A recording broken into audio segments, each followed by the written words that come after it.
Wanafunzi 9 wa shule ya wasichana ya utumishi kusalia korokoroni, mahakama ikisubiri kutoa uamuzi kesho kuhusu dhamana. The state cannot proceed with the construction or staffing of the Ebola facility at Laikipia. Mahakama yasisitiza kusitishwa kwa ujenzi wa karantini ya Marekani Laikipia, visa 6 vipya vikiripotiwa Uganda huku 48 wakifariki DRC.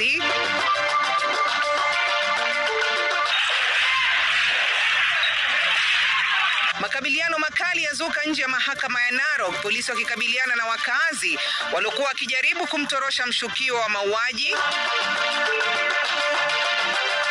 Hao watu wanasema hakuna kazi, watokee wakuje niwaambie kazi iko, kwa sababu nikaa kwa nyumba kusipata usaidizi. Na kwenye mwanamke bomba tunamwangazia Teresia Mumbi Marara anayewapa matumaini walemavu wa kutoona katika mtaa wa Umoja.